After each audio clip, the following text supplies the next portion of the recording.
Əziz müsəlmanlar, Quran-ı Kərimdə belə bir ayə var. Həqiqətən o ayəni oxuduqda, insan Allahdan xəcalət eləyir, utanır, həyadan başını yerə salır.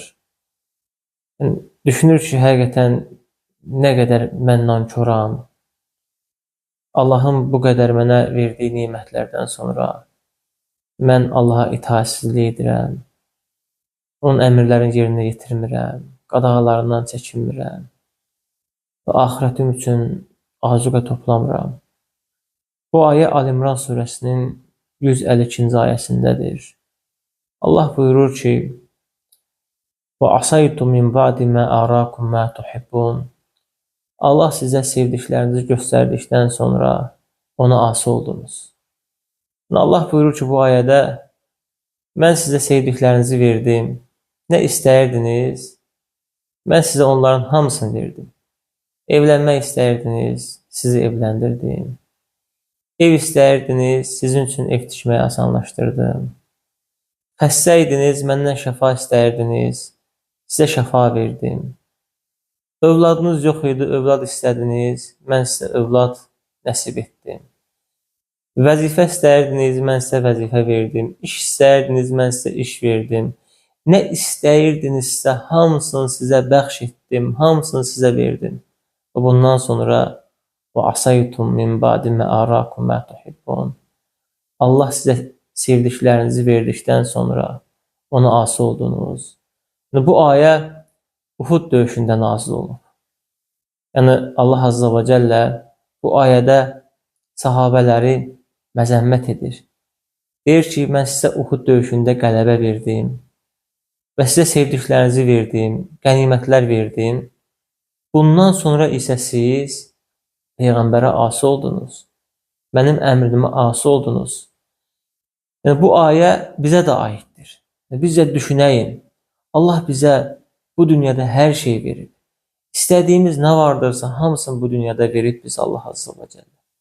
Və bunlardan sonra bizlər Allah Azza və Cəlləyə asi oluruq. Baxın, Allah bizə nələr verib. Saymağa başlasaq, vallahi sayıb qurtara bilmərik. Düşünün, görün Allah sizlərə nələr verib. Can sağlığı verib, əlhəmdülillah. Əminamanlıq verib, əlhəmdülillah. Bütün nemətləri sizə bəxş edib.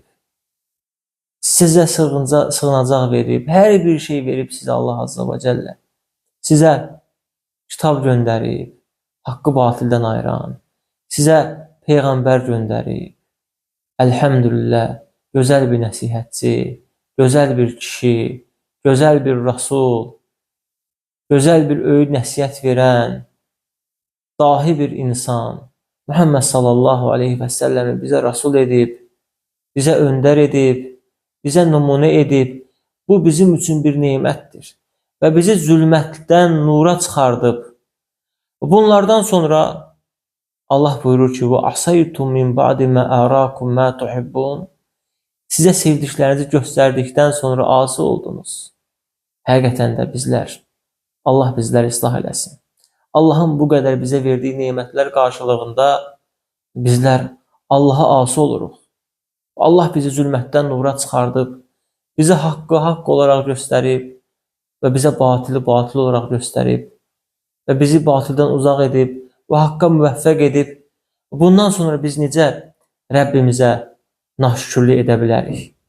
Həqiqətən, nemətdən sonra asilik etmək, nemətdən qabaq asilikdən daha şiddətlidir və daha pisdir və daha böyük günahdır. Allah sənə yaxşılıq eləyir, sən isə asilik edirsən. Allah sənə xeyir verir, sən isə Allahdan uzaqlaşırsan, Allahdan qaçırsan, Allahdan üç çevirirsən. Həqiqətən bu ayəni oxuyağın, düşünəyin, tədəbbür edəyin, bu ayəni qəlbimizə salağın. Və düşünəyin ki, Allah bu ayədə bizə nə demək istəyir? Demək istəyir ki, Allah sizə sevdiklərinizi göstərdikdən sonra, yəni sizə sevdiklərinizi verdikdən sonra ona asi oldunuz.